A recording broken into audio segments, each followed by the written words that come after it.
Kite is to have a hub like this. The people that's in his class that graduate will build a Katch the Kite house. It will be a reentry house for foster teens that go to jail.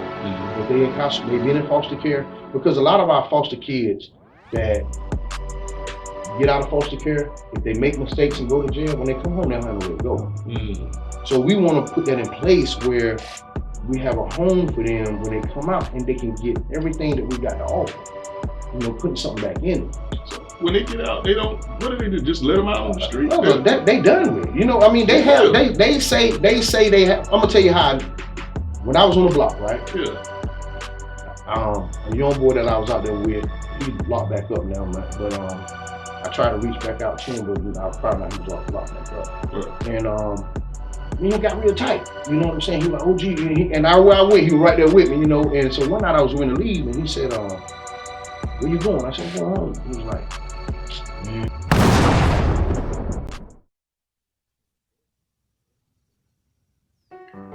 The misconception is that being a gentleman is just about being polite or courteous to women.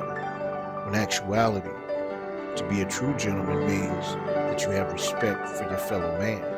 So it encompasses men and women. Style is something that you evolve into. It's about your personality. It's about how you live your life.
Welcome to the next episode of the Gentleman of Style Show. I'm Baldwin. And I'm Creech. And today on our show, man, I like to say this. Sometimes you meet people and they kind of stick with you for the right reason. And this guy right here has stuck with me for over 30 years. Met him a long time ago. Yeah. Oh, okay. You know what I'm saying? He's one of those people. We talk about entrepreneurship. We talk about civic duty. Talk about giving back. We talking about Scottie Barnes. So we got one of those. Oh, okay. All right. Yeah, you stuck out there. Come on in.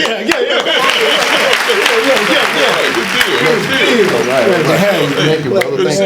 Thank you. Hey, man, I'm digging that sweatsuit, man. Oh, thank you. It's an honor. Y'all brothers sharp, man. Appreciate it. I was about to throw a suit on, man. Y'all look good. You sharp in your own right. Exactly. Come as you are.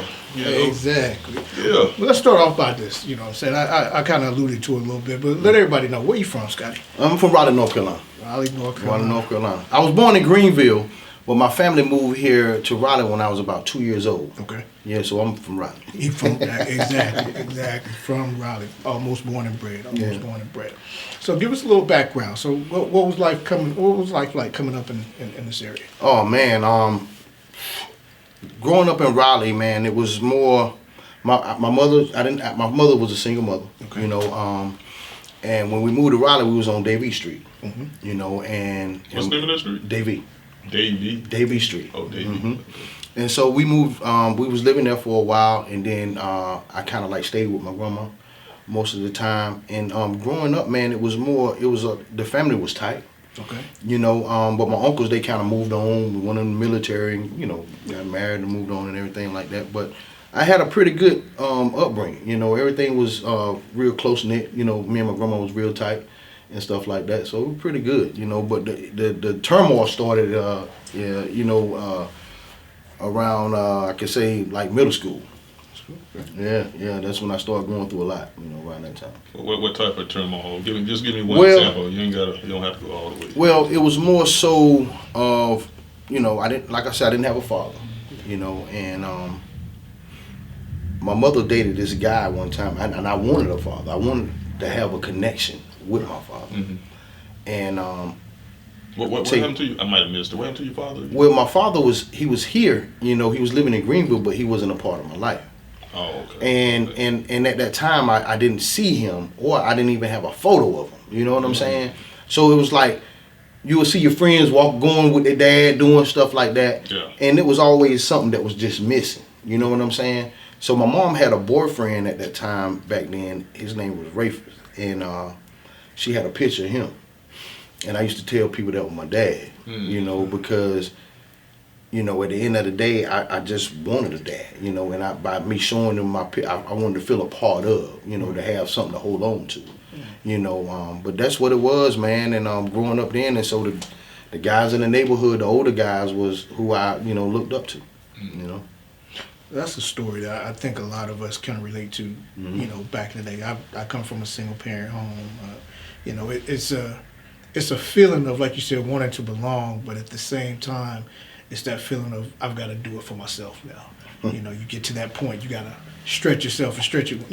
I say spread your wings and fly. That's right. You get to that point. So yeah. Mm-hmm. Did you find yourself like going in your room sometimes and just spending a lot of time by yourself and just? Most definitely, man.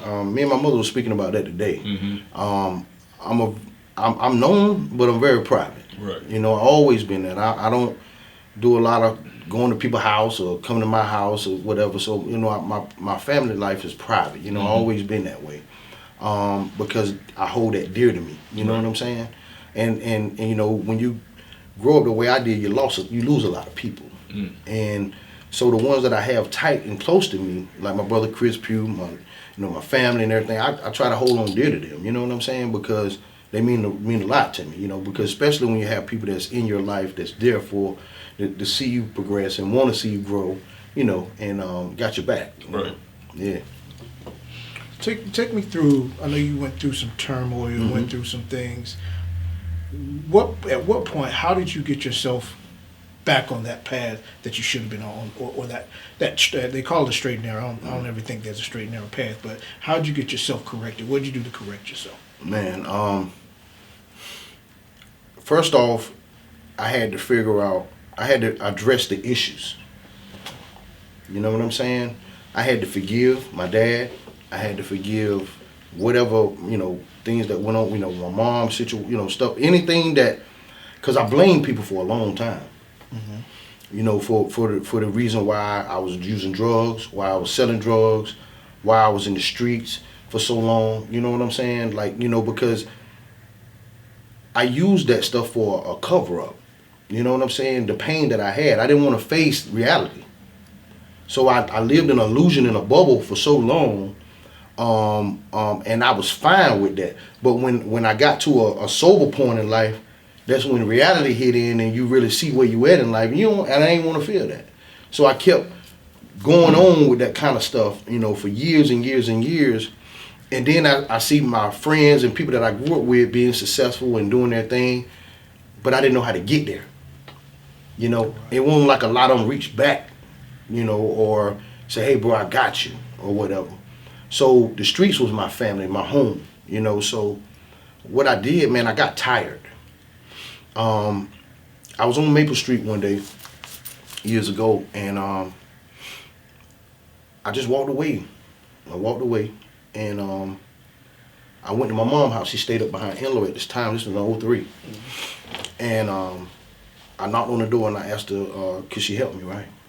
And she said, what you want? She was tired of me, what I'm saying? She done been through some things. Yeah, so she came out and I said, I want some help, and so she helped me, and I did real good. Life was good. But one thing I didn't do, I didn't let go of the streets. And see, I'm glad I went through that, because now this point in my life, I don't have nothing in my head of doubt anymore, or wanting to try some stuff that I know that'll get me in some mess. You know what I'm saying? So the experiences God allowed me to go through, it was meant to happen. Oh, yeah. You know what I'm saying? So it's not like I don't have one foot in and one foot out. Either I'm in it or I'm out.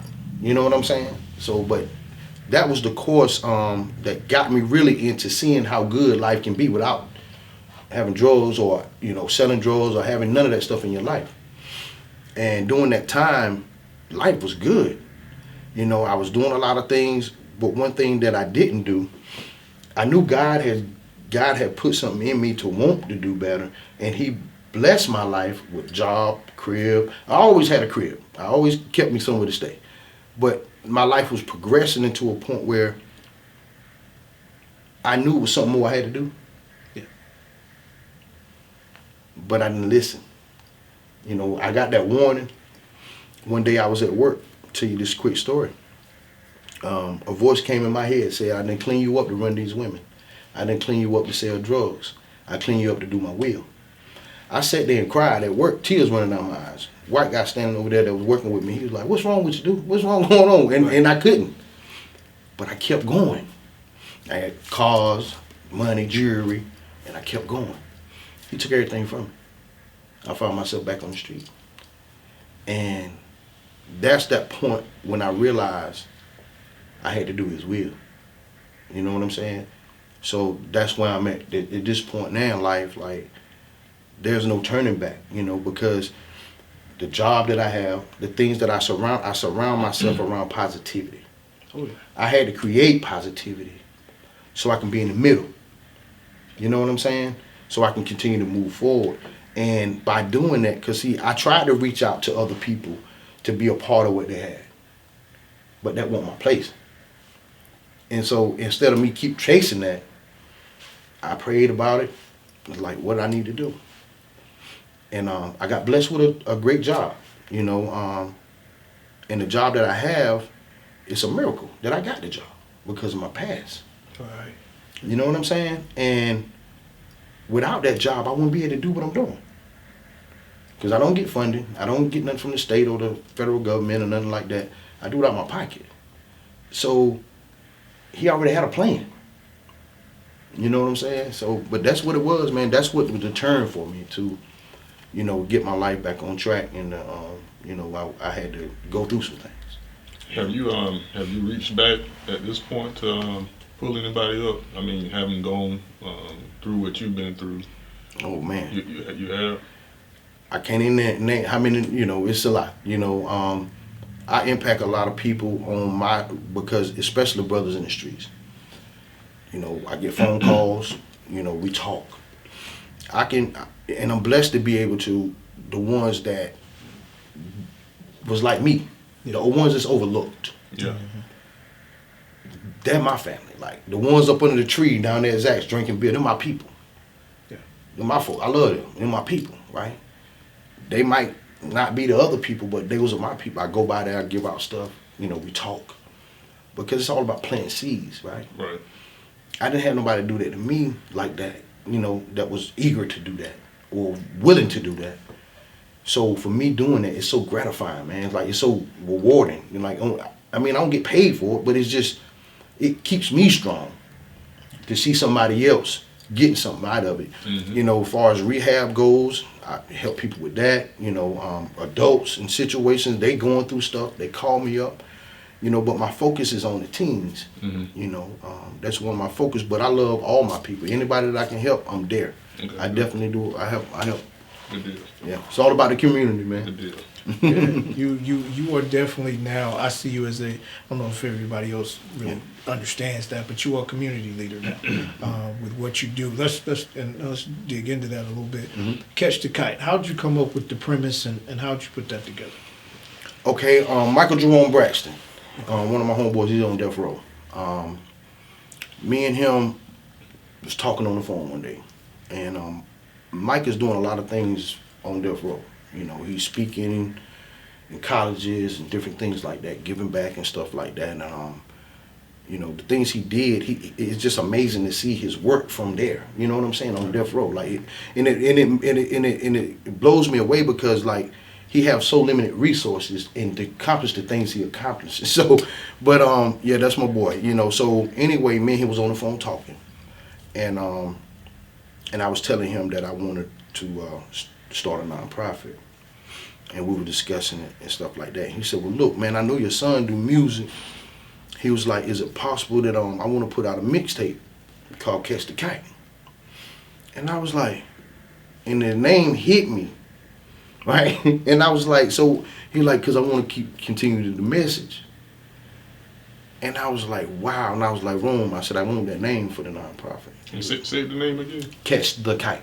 Catch the Kite. Katch the Kite. K-I-T? Yeah. Okay. Katch the Kite. Catch Well, the all right. When you in prison, yeah, you pass notes around. They're called kites. Oh, okay. And so I took that to turn it around to that we're delivering a message. Right. We're delivering a message, and it's, we want you to grab the message. You know what I'm saying, and utilize it in your life. So that's why I took the name and I ran with it, and it's dear to my heart. It's something that building up on different platforms like y'all's, and you know, and it's just running because I wanna be remembered for something more than the streets. You know what I'm saying? I want to leave a legacy here. I want my kids to walk with their head high, knowing that their daddy was loved genuinely and put good in the world and didn't keep taking away. Mm-hmm. You know what I'm saying? So, and I did that for my whole family, not only myself, but my family and for others. Mm-hmm. Because if I can walk that walk, others can too. Yeah, there's a saying that says, you know, we get so caught up in the life that you're in, but you really need to make good usage of the life that you have here now, because the real impact is the mark you leave on people when you're gone, after you're gone. I didn't want nobody lying at my funeral. Right. You know what I'm saying? Yeah. I want people to be. I want to be wall to wall with folks when they say anybody got anything to say. You know what I'm saying? Because I done been to funerals like that. Mm. You know what I'm saying? Mm. So at the end of the day, and one of my, you know, things and what I do with Katch the Kite, we all about prevention. Mm. You know, we see the gun violence going on in the community. Right now, we're in the process of putting some stuff together with all black business owners, because we can reach the streets. Mm-hmm. And what's being done is and it's a need for everybody that does things service in the community. It's a need from the frat brothers all the way down to the guys like me. To teach, all of us need it. But if you can't reach them, you need the ones that can reach the ones that can't be reached, right? And I was one of the ones that was in that middle gap that people ride by. And, oh, I see him over there. And, you know, he still doing the same thing, you know. And we're putting something together now where we're trying to bring all black business owners that's willing to teach a young man a trade, to put something in them this summer, to give them an opportunity. Mm-hmm. These are gang members that I'm talking about, the ones that want to change, that want an opportunity, and to save some lives this summer, because it's all about putting something in them. We can talk all day, but if we don't give them an opportunity, because one of them might go out there and say, man, you know what, I like doing this.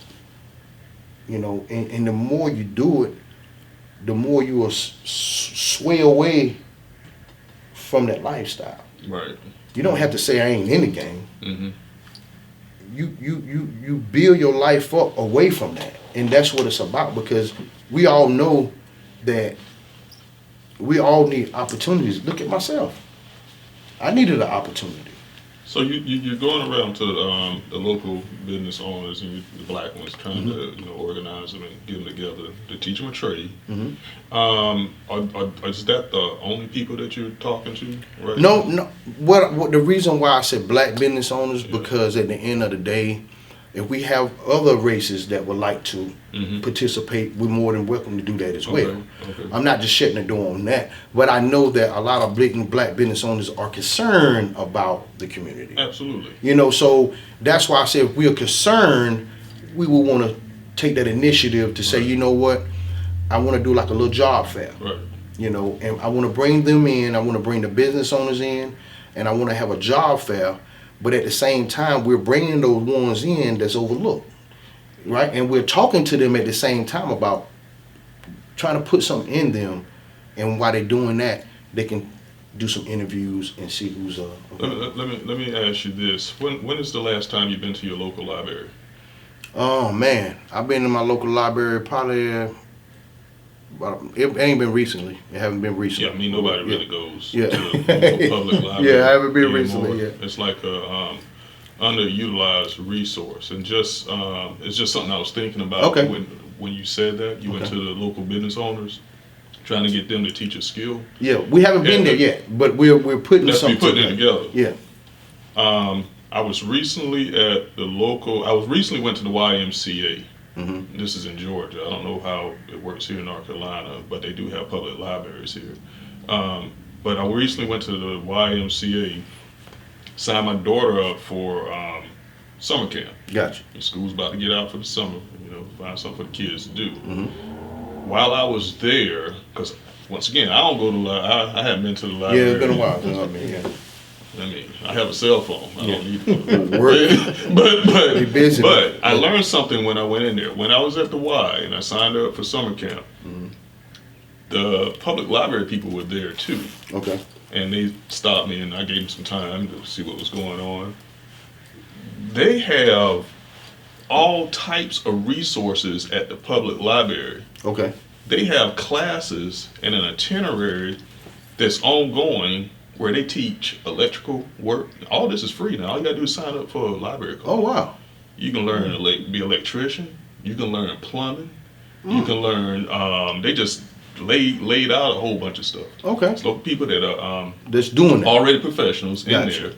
there, and you could just go in. It's provided by the. I'm gonna definitely look into that. Check out your public library and see what resources they offer. It might be a whole slate that you could partner with. to bring Okay. that- Wonderful. Thank you, brother. I'm gonna definitely be on. I'm definitely gonna do that. Absolutely. Yeah, because I feel it's needed. I talked to a few brothers today, and they're from different neighborhoods, even the west side of Raleigh or whatever this is the case. And so they all said they'll grab them. They're gonna grab a few, and I'm gonna grab a few. We all gonna grab a few, and That's it.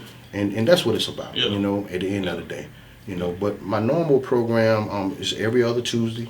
We do here. My partner Chris Pugh. We mentorship. We have them come in, and we have people come in with Rome, the one on death row. He called in, speak to him as well. We're about to start a reading program this summer because we know kids kind of get off with reading, or whatever. And some they need the help. So I have two educators that's working with me in the nonprofit, and they're going to kind of run that. Very good. And that's going to be a part of it. So the small books that we read, we're going to do skits off the books. You know what I'm saying? So we're definitely being well-rounded. And Chris also had a light program, general contractor light program, where every other Tuesday when he come in, a part of the session will be about general contract. There you go. And that's for the ones that's older that maybe want to go in that field. You know what I'm saying? Because when they turn 18 and 19, Chris is willing to take them all the way. To go ahead and get their license for free. There you go. He charged for that. You know what I'm saying? But he's willing to give back, and he's partnered with me on that. We also have connection with a truck driving school. We're connected with we have a lot of resources that we do have. You know what? That's interesting. You said truck driving. I just heard a statistic today. They are, I forgot. There's a deficiency of truck drivers, almost like 50 to 60% efficiency out there.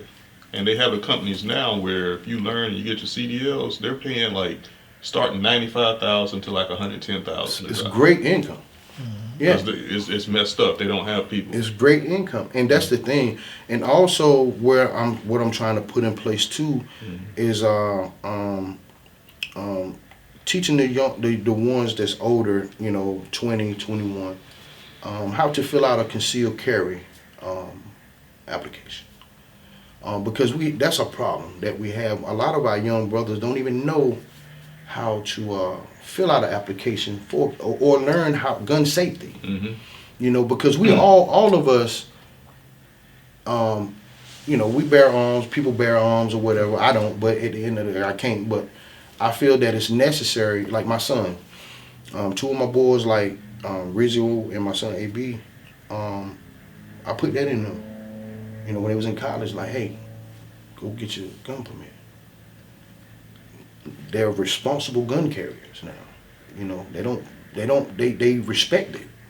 You know what I'm saying? So if we put it in them young, at that age, like the right way, I feel that a lot of sneakiness and nonsense that go on in our community, not saying all of it will stop, but it will give a sense. Once you do that, you feel responsible.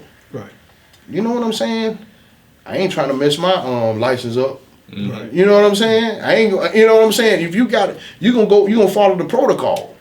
You know what I'm saying? So that's one thing that Kim, me and her was talking about. McCherry and we was talking about that as well, trying to implicate that somehow in what we got going on, because it's just all about education and knowing. Yeah. You know what I'm saying? So we're just trying to be well-rounded in anything that we can do to assist our community. We want to be there. That's a good idea, though, to teach them how to fill out their application and get them acquainted with their Second Amendment right. Yeah. Because it'll help with other interactions as well. That's right. You know what I'm saying? Yeah. All right. So another question. I know you're trying to partner with people, but you seem to be the main controlling factor in this. Are you partnering with somebody else that's on the level of organizing as you, that's at the forefront of the Kite organization? No. It's just you? Yeah, I'm the founder of it and executive director at this point. And I have a board. Okay. And me and Chris worked together with stuff. My homeboy Tone, we came together, to build what we have. Okay. Off a vision that I had. Right. So. Okay. And it's sometimes I look back at things, man, and when I'm pretty sure what you guys are doing, y'all had a vision. Right. And that's what we have to continue doing, is just bringing everything that we have to light to bring it to the forefront. And because what you guys are doing is a service. Now I'm thinking about what you're doing out there, and this is something Creature and I, we always relate back to it, coming from where we came from. I grew up in a rural town in the country as well, and it's like when you look back at your surroundings and you see other people that have been there, and the people that don't really get out and they don't go anywhere else and they don't really see anything, it's kind of hard to kind of break out of that shell per se. So I'm just thinking about your program. Are you guys, I know you're developing it as you go, like getting like a bus and taking these kids, Oh, that's all coming. Okay. That's all coming. All right. We like I said, I don't have funding right now, Right. but I once all that's going to happen. We're going to start getting, I don't get a lot of donations, like, Right. Or whatever, because one thing about it takes time for people to see Right. what you got. You got to start doing it. And then they see you doing it. Yeah. So, they're like, oh, you okay. can't expect people to just jump in and just be like, They won't whatever. believe in you until you actually do it. Yeah, so I'm living it. What I do, I'm living it. Yeah. So, if anybody out there would like to be, to donate or come through, I do have brothers that say, hey, man, we'll take care of the food for the night and for the kids and everything. Because each Teen Talk Tuesday, they eat good. Right. You know what I'm saying? They eat good. They come in here and play the drums. And, if I have my son and them here. So, my program really is a music-based program with the other tentacles. That's good. And so we also this summer we're gonna have the music part going on this summer as well. So that's with the kids coming in, learning how to work their equipment, and also they'll leave with a song. So we just trying to music has always been something I love. And my son, he was on BET, and we traveled. Me and Chris managed him, and him and his partner. And I'm gonna tell you something, man. By being with them, watching their growth and seeing where they at today, and from where I come from, is amazing. You know what I'm saying? So none of my kids been in trouble. None of my kids done half. You know what I'm saying? It's a blessing. Yeah. You know what I'm saying? From where I come from to see them today, like Riggio, he's an attorney now. You know what I'm saying? Like he's on the road to become a congressman. And he was under my wing the whole time. So that's, he called me, Pops, I'm proud of you, you're doing, whatever, and that's what it's about. That's an ally right there. Oh yeah, that's keep moving it forward, man, and because we all are great. We all are great. We just have to believe it. You have to believe in yourself to accomplish anything that you set your mind to. There's no hate in my heart for no man. Like, I want to see people. I'm the most happiest person when I see somebody accomplish something, like, right. Because I know how hard it is to get something and work for something. It ain't like folks just give us stuff. We have to work for it. So when I see people accomplish things, I'm so grateful for them and happy for them, and because it gives me inspiration.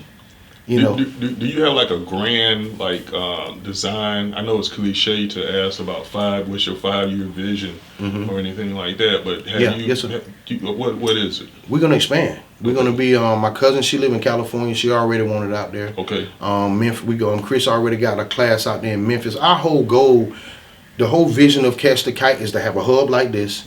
The people that's in his class that graduate will build a Katch the Kite house, and there will be a reentry house for foster teens that go to jail. If they've been in foster care, because a lot of our foster kids that get out of foster care, if they make mistakes and go to jail, when they come home, they don't have nowhere to go. So we want to put that in place where we have a home for them when they come out, and they can get everything that we got to offer. Putting something back in them. So when they get out, what do they do? Just let them out on the street? Well, they done with. They have. They say they have. I'm gonna tell you how. When I was on the block, right? Yeah. A young boy that I was out there with, he locked back up now, man. But I tried to reach back out to him, but I found out he was locked back up. Right. And me and him got real tight. You know what I'm saying? He was like, "Oh, gee," where I went, he was right there with me. And so one night I was going to leave, and he said, "Where you going?" I said, "I'm going home." He was like, "Man, I ain't got nowhere to go." And he been making money. You know what I'm saying? He was like, "I ain't got nowhere to go." So he was like, "Man, I should, he ain't had no family. He ain't had nobody." So when you look at stuff like that stuck with me all this time. So when I told Tone, I was like, "Tone, I want to do something around foster kids, like aged out foster kids, because I see." Good people just don't have that direction or have nobody there for them. Right. Some foster kids, just say they do have family to go back to that they live with. Some of them die. They're older. They're not there no more. So they're real children. It ain't like they got to look out for them. Right. You know what I'm saying? So it's a gap there that they say they have something for them, but a majority of the kids, I don't see that. Right. You know what I'm saying? You're probably right. You're probably closer to it than these administrative people and all of that. They're not out there. They go to work. They get off at 5 o'clock. To me, I'm gonna keep it real with you. A lot of it's about statistics, right? About the numbers. Yeah. A lot of them get their funding. It's about the numbers. My thing is, we have a lot of smoke screens in our city. I'm about to get it to you real. There's a lot of smoke screens in our city. What is it? What I mean by smoke screens, it's not really getting to the root of the issues. The money is not getting to the root of the issues. The money is going to the same people with the same systems over and over again. We living in a new day, a new time, new kids, new mindset. Those old practices are not going to work with them, because half of the kids, 14 and 15, done been through more than what the mentor done been through. So how can you even relate? He done been shot. He done shot somebody. He done been locked. You know what I'm saying? So it's like you will have people that's disconnected from those kids, but they just go by what they read. So if a young man sit down and talk to you, they see you can't connect.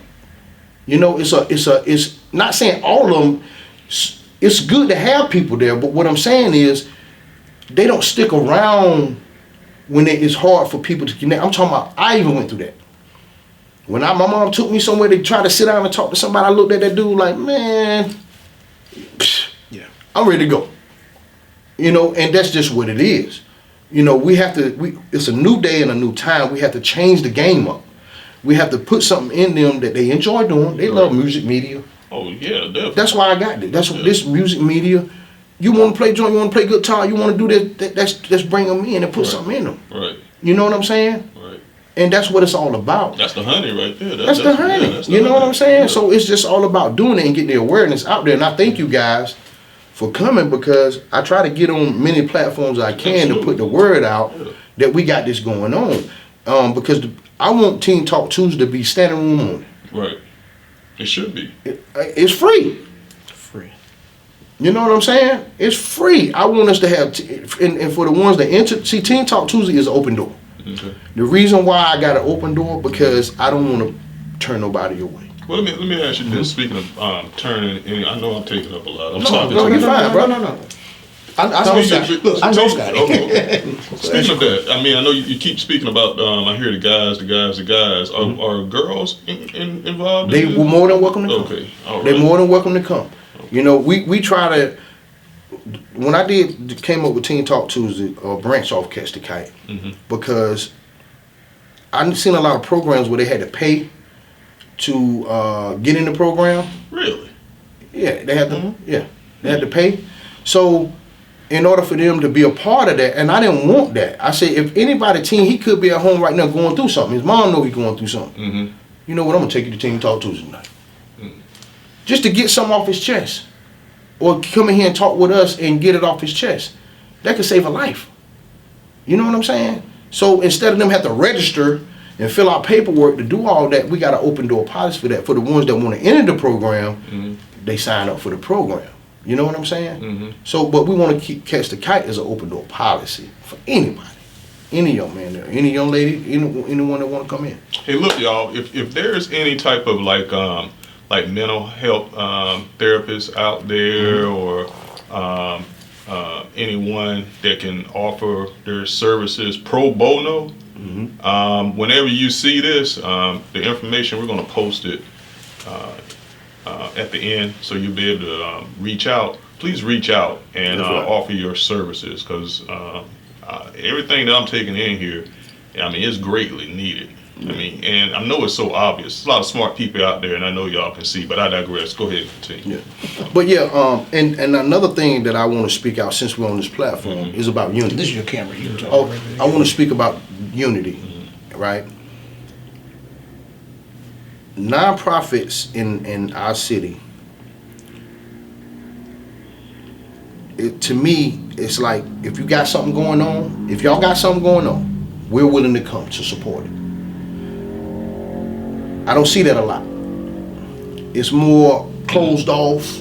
You know, you ask them something, they won't give you no information, or This is the nonprofit. Let me tell you something. Since I got into this thing, I've noticed it's like the streets. I mean, I'm just saying. I mean, it's like the people attitudes and the way they carry themselves. They cliquish. There you go. And it's like, oh, don't go over there. Don't. You know that. I can't save everybody. Right. They can't save everybody. Right. And when you do that, you're putting a young person's life at risk, and you don't even realize it. Because if you give bad information to a mother, well, no, we can do this or we can do that. Like I told the young lady on the phone outside, if you need other services, I'm gonna give you that. Absolutely. If he need a big brother, I'm gonna hook you up with that. If you feel that's what he need, but still bring him to Teen Talk. Right. That's what we have to do in the community. Mm-hmm. It's about the unity, because if we don't come together, how we expect the kids to be together? Right. How we expect them to stop doing what they doing if we're not together? It's just straight from the heart. Like, if every time I see you, I frown and I don't like them. what you think the kids getting out of it? And you know what? I'm gonna tell you something. That's part of the reason I was running a little bit late today of a situation that happened this week. It happened yesterday. What's the day? Thursday. Yeah, it happened yesterday. I had to go into a diatribe of conversation and information with my younger daughter because of cliquish type stuff at her gymnastics school. And when you don't work together, it's hard to accomplish something as a team, as a whole. You can get more accomplished partnering than you can, I'm saying. And I had to explain the dynamic to her because she's a young child. Yeah. She's 9 years old. She hadn't been out in the world yet. But I'm just saying that to say, from a lower level, simplistic level, and it should, at a nonprofit organization, and you got other nonprofits that maybe do different stuff, but you partner together and you can go out there and do stuff. It's no room for this cliquish. There's no room for it. It makes no sense. Nonprofits are ran by people. Yeah. I understand. I'm just saying. Okay. And the problem that we've always had in our community are the people. Because once you move from one level, meaning now I'm doing something, I'm directing something, put the word director in front of somebody's name, and sometimes it changes their whole dynamic and the way that they see the world. Yeah. Because they see the world as, I'm directing this is what we are going to do, instead of what are we going to do. Being a director doesn't mean you tell everybody what to do. It's supposed to be about galvanizing and bringing people together and making sure the direction as a whole is right. That's right.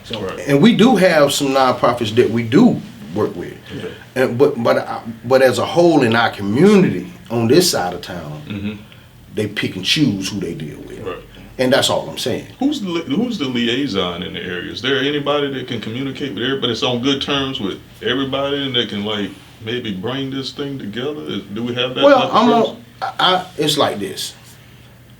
I've reached out to people and told them what I had going on, and if they didn't accept it, I don't try to force that. Right.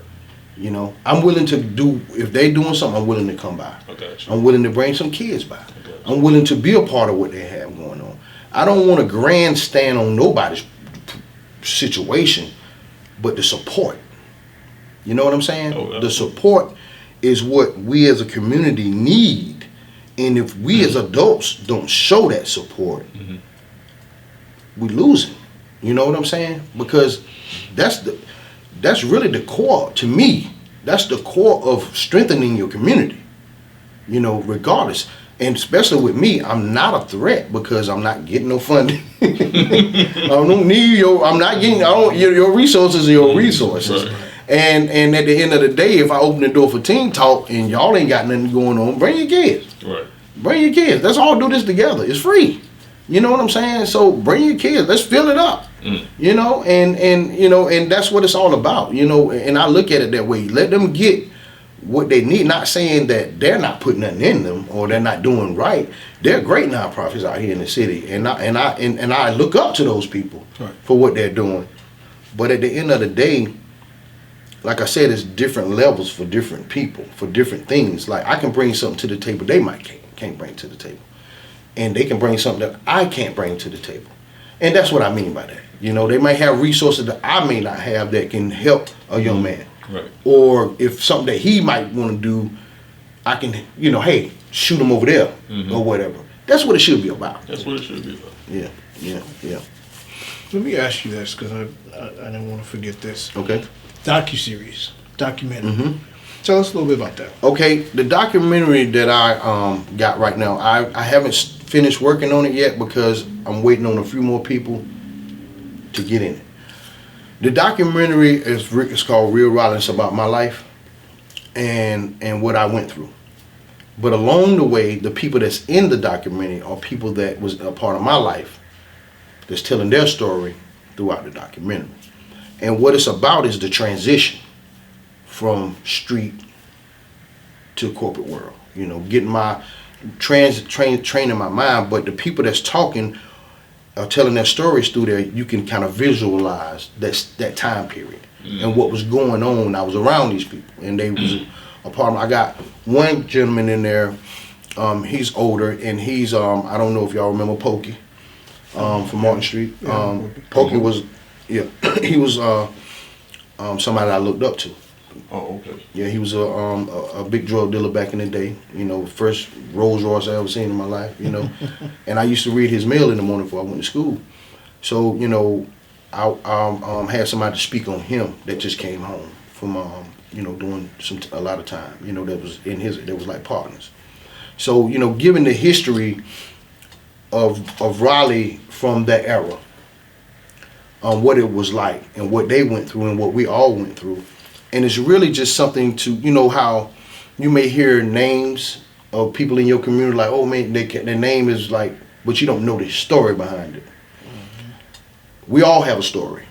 And if we don't tell it, you know, it ain't gonna be told right. That's right. Yeah. So that's the way I look at it. You know, definitely want to get with you, Creech, on some stuff get with y'all on some stuff with that. You know, you know, to see what we can do together on it as well to move it forward. Like I said, I just want to I got to get some B-roll and different stuff like that I got in mind, that I got written down to put in it. You know, and this, my life was crazy. You know, it was a movie. Like, you know, I survived a lot. I talked to one of my homeboys from New York the other day, and he told me, he said, people in Raleigh don't know how connected you are, Scottie. And I was like, why you say that, Earl? He was like, well, some of the biggest drug dealers knew you. Supreme from New York, that's locked up now. I met Supreme years ago. A lot of cats that I ran into years ago. So these are big name people that's from up north that people didn't know Raleigh had ties with. And so we're bringing that to the forefront. We're bringing some things to the forefront. Biggie as well, when Biggie was in Raleigh. You know, we're bringing all that to the forefront because those are stories that people in Raleigh don't know what they was doing when they was here or what was going on. I know in the movie they got, he was in Wake County Jail. Yeah, I remember. But we want to, you know, kind of speak about what was going on. My man that I was just speaking of, he didn't want to talk to Puffy for him to go back. You know what I'm saying? So these are some well-rounded people that that I got involved in this, and I want to add some more people in it. But thanks for asking about that, though, man. Thanks for asking about that. That's what we do. I got a friend asked me the other day, like, man, how do you do it? I'm like, do what? He said, you know, when you guys started out, you know, I know people weren't like really, you know, showing y'all the love and support, and I was like, that wasn't the reason why we did it. Yeah, that wasn't the reason why we did it. We didn't do it for, you know, 10,000 likes or 45,000 views. We did it because we found a space that wasn't being utilized. We were in a space where every day something bad was happening and there was a black man involved. Every day it was a hit on what black man had done, whether they was killing somebody, slapping a woman, beating a woman, killing a woman. It was all negative. And we just, you know, as two fathers, you know, we just got tired of hearing it. And we got tired of, when you get tired of something, you have to figure out, well, what can we do? And it's only by, just like you're talking about, it's only by one thing, one person at a time. You take your piece and you figure out what you're going to do to try to be, you know, that light or be that positive in it. And then hopefully the next person will take that piece. Because, you know, he and I it's been a while ago we had this conversation, but, you know, whether people want to admit it or not, we're probably responsible for a whole lot of shows and podcasts that started. Oh my God! After we did when we started, you know, they won't give us that credit, and we ain't do it for the credit. But it's just mighty funny. A lot of people that we know, a lot of different areas where people started. Oh yeah, we're gonna do a show. Oh yeah, we're gonna do a podcast, and I applaud that. And you know, it's not for me. You living in Raleigh. Yeah, there's a space for everybody. I could care less if somebody else has a show and they're doing their thing and it's more successful, so to speak. But our lane is what it is, and from what we've done over the last, what are we, 5 years in? Yeah, about 5 years. I couldn't have imagined half the stuff that I've done in the last 5 years. Yeah. Because I didn't think about it. Yeah. I wasn't my vision, you know. Wasn't my vision to act in movies. Wasn't my vision to have Yeah, and congratulations on that, man. Yeah. I seen, I watched that. Yeah, So, I watched the movie. You know, so it a lot of the stuff that we do, it wasn't a vision that, we sat down and said we were going to do this. We had another vision that we are, kind of putting into that space, and part of that is a nonprofit. We haven't had a chance to really, get into it and give it teeth and really do it. That's wonderful. Yeah, so we build into that same thing, but I wanted to make sure that you had your opportunity to, disseminate your information and put it out there, because if other people don't tell you, I was watching. You know what I'm saying? I've come by for Teen Talk Tuesdays and checked that out. Yeah. So I wanted to make sure that your momentum kept going, and that people know that not only are you consistent, but you're willing to, put your money where your mouth is. You're willing to go where other people will not go. Yeah. So I want that. We always pitch different shows and different interviews to each other, and so when I told him, he's like, let's do it. So yeah. It's all about that, man. We got the music going on. I got a few artists that I'm working with doing real good. And that's what it's about, being well-rounded, you know what I'm saying, putting stuff out there. And we want to have some young musicians come out here. We want them to be successful and doing their thing. It's all about ownership and doing what you're doing. And Creech, I'm proud of you too as well, bro. You is an inspiration to me, man. When I see you brothers online, man, sharp, I like that. You know what I'm saying? And I mean, I'm giving you flowers, man. I mean, I really do. I really like what you got going on. But a lot of brothers that came up with us from school, they don't reach back like that. They don't reach back like that. Even they might talk about it, but they don't reach back like that. And we were all cool in school. Oh yeah. Had no problems. I went a different way. Everybody went their route. Everybody did what they did. But at the end of the day, I appreciate you for taking the time out. You and bro taking the time out to having a sit down with me, man, and help put my stuff out there. Very grateful for it. What information can you tell everybody how to find you, or what you need, or contact, phone numbers? Right here. All right. All you.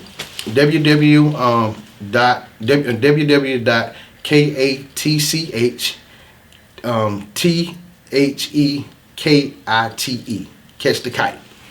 That's .org. I'm sorry. That's my website. Or you can find me on Facebook at Scott Lamont. I'm on Facebook, on Instagram, Scottie from Raleigh. Simple and plain, Scottie from Raleigh. That's what we called it. Yeah. So that's where y'all can find me at. And we do Teen Talk every other Tuesday. If you follow me, you will see I will post something online where you can get the information and bring your teens out. If you got a teen, bring them out. We have a good time. It's all about love and giving information. We're not a scared straight program. We just give out information and allow them to engage about, and we do one-on-ones as well. I do have my mentorship certificate, certified in that. I got a few more brothers that's about to take theirs, so we're gonna have a team of mentors because it's needed. Oh yeah. So that's where you can find me, and please be a part. We here, 2011 Raleigh Boulevard, Suite 105. Definitely.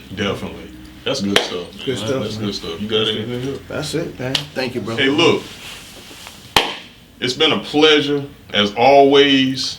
And we like to bring you people that are making an impact in society, and we're trying to bring some type of value back. But the value doesn't work one way. Yeah. It's a two-way street here. We give it. If you got something you need to give and it's a value, bring that on over. That's right.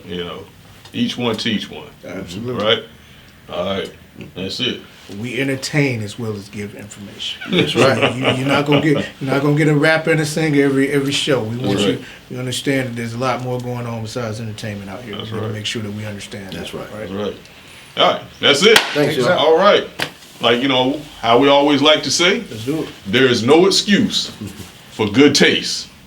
Because here at the Gentleman of Style Show, we believe in better. Until next time. All right. See ya. Thank you, bro. That's it, man.